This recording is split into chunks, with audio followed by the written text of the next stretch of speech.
سيدنا مولانا محمد اللهم صل على سيدنا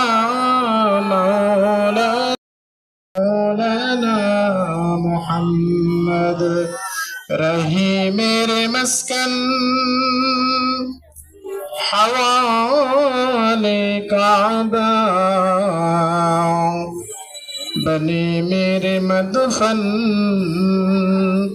دیار مدینہ اللہم صلی علی سیدنا مولانا محمد وعلى آل سيدنا مولانا محمد اللهم صل على سيدنا مولانا محمد وعلى آل سيدنا যেহেতু আমাদের ন্যায় সারা বাংলাদেশে প্রতিটি আনাচে কানাচে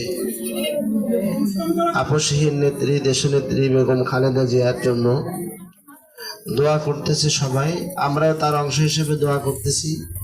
আল্লাহ তাআলা যেন তাকে পরিপূর্ণ শিফায়ে কামিলা আজরা সিহাতে কুল্লিয়া হায়াতে তৈয়বা নসিব করেন। বাইতুল মুকাররমের সম্মানিত খতিব সাহেব আব্দুল মালিক সাহেব দেখলাম অত্যন্ত সুন্দরভাবে দেশনেত্রীর জন্য দোয়া করেছেন, জাতির জন্য দোয়া করছেন। আমরাও দোয়া করি আল্লাহ তাআলা যেন তাকে আবার আমাদের মাঝে আবার ফিরিয়ে দেন। আল্লাহ তাআলা যেন তাকে সুস্থতার নিয়ামত দান করেন এবং বিএনপির ভারপ্রাপ্ত চেয়ারম্যান একজন চেয়ারম্যান জননেতা জনাব তারেক রহমান সাহেব যেন অতি সত্বরে দেশে এসে দেশের জন্য দশের জন্য সেবা করতে পারেন। আল্লাহ পাক তাকেও সেই তৌফিক নসিব করেন। তার একজন ভাই পৃথিবীর থেকে চলে গেছে, আরাফাত রহমান কোকো, আল্লাহ তাআলা যেন তাকে মাফ করে দেন। আল্লাহুম্মা আমিন। ربنا ظلمنا أنفسنا وإن لم تغفر لنا وترحمنا لنكونن من الخاسرين ربنا ظلمنا أنفسنا وإن لم تغفر لنا وترحمنا لنكونن من الخاسرين ফেলে না দিও আল্লাহ, ফেলে না দিও। গুনাহ যত করেছি মাওলা মাফ করে দিও। জিন্দেগি আছে বন্দেগি নাই, শেষ করেছি জিন্দেগি। বলো এখন তোমারে পাপী বান্দার উপায় কি? রহমান রহিম নামের ওসিলায় তোমার দয়ার সাগরের কাছে ভিক্ষুকের মতো কাঙ্গালের মতো দুইখানা হাত তোমার শাহী দরবারে বাড়াইলাম। মেহেরবানি করে আমাদের জিন্দেগির তামাম গুনাহগুলো আপনি মাফ করে দেন রব্বুল আলামিন। কিছুক্ষণ আগে সূরাতুল ফাতিহা, সূরা ইখলাস 5 মর্তবা দুরূদ শরীফ আমরা পড়েছি। দিনব্যাপী কোরআন খালি চলতেছে, এখানে সওয়াবের উদ্দেশ্য নিয়ে অনেক কিছুর আয়োজন করা হয়েছে। ভুল ত্রুটি বেয়াদবি ক্ষমা করে সবটুকু সোনার মদিনায় প্রিয় নবীজির রওজা মুবারকে আপনি পৌঁছে দেন। আজকে দেশনেত্রী বেগম খালেদা জিয়ার আশু রোগ মুক্তি ও দীর্ঘ হায়াতের জন্য দোয়ার আয়োজন করেছি। মালিক, তোমার কাছে কোনো কিছু বলার অপেক্ষা রাখে না, তুমি মানুষের মনের সব খবর জানো।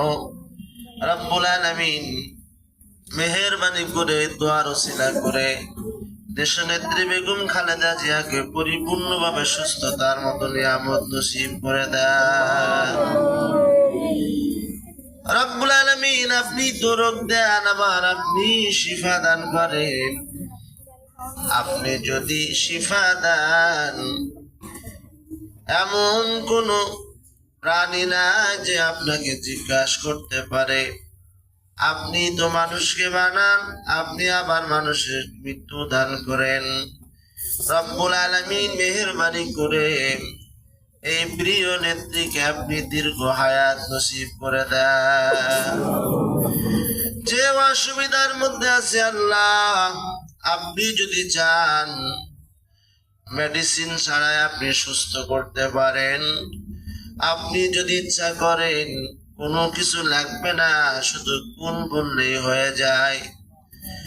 আজ বাংলাদেশ না, সারা পৃথিবীতে যেখানে বাঙালি আছে, বাংলাদেশের মানুষ আছে, সেখানে নেত্রীর জন্য দোয়া হচ্ছে। রব্বুল আলামিন, কতগুলা মানুষ আমরা হাত তুলেছি, যাদেরকে দেখলে তুমি বড় লজ্জা পাও। ওই দাড়ি পাকা মুরব্বী বাবাজিরাও আমাদের সাথে হাত তুলেছে। কোরআনে হাফেজ ওলামায়ে কেরাম, নওজোয়ান যুবকরাও হাত তুলেছে। আল্লাহ যার হাতকে পছন্দ করেন তার হাতের ওসিলা করে বেগম খালেদা জিয়াকে আপনি সুস্থতার মতো নিয়ামত নসিব করে দেন, হায়াতে তৈয়বা নসিব করে দেন। রব্বুল আলামিন, এই সময় তো তাকে বড় প্রয়োজন। এদেশের জন্য কত কষ্ট করেছে, কত মেহনত করেছে, জুলুমের শিকার। রব্বুল আলামিন মেহেরবানি করে তুমি তাকে হায়াতে তৈয়বা নসিব করে দাও। আপনি যদি চান, কোনো কিছুই আপনার পক্ষে অসাধ্য নয়। আপনি যদি ইচ্ছা করেন, আল্লাহ আপনি আবার সুস্থতা দিয়া জনগণের মাঝে তাকে আবার ফিরিয়ে দিতে পারেন। আয় আল্লাহ তাআলা, সারা বাংলাদেশের কোটি কোটি মানুষের হাত রব্বুল আলামিন যে কোনো হাতের ওসিলা করে তাকে শিফা কামেলা আজিলা সিহাতে কুল্লি হায়াতে তৈয়বা নসিব করে দেন।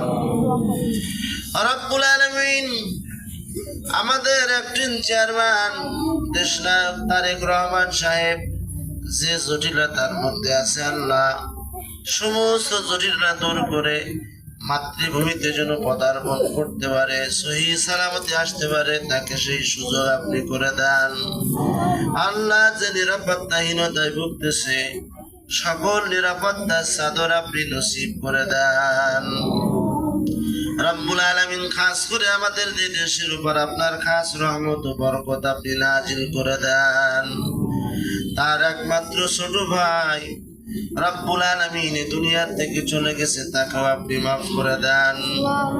শহীদ প্রেসিডেন্ট জিয়াউর রহমান সাহেবকে আপনি মাফ করে দেন। রব্বুল আলামিন, মুক্তিযোদ্ধায় যারা শহীদ হয়েছে সকলকে মাফ করে দেন। এদেশের জন্য যারা জীবন দিয়েছে তাদেরকে মাফ করে দেন। বিশেষ করে 24-এর আন্দোলনে যে সমস্ত ছেলে মেয়েরা আত্মহত্যা দিয়া সোনার একটা বাংলাদেশ আমাদেরকে উপহার দিল, রব্বুল আলামিন সকলকে আপনি মাফ করে দেন। কত ছেলে মেয়েরা এখনো পঙ্গু অবস্থায় হাসপাতালে, রব্বুল আলামিন যে যে অবস্থায় আছে, আল্লাহ সকলের হায়াতে তৈয়বা নসিব করে দেন।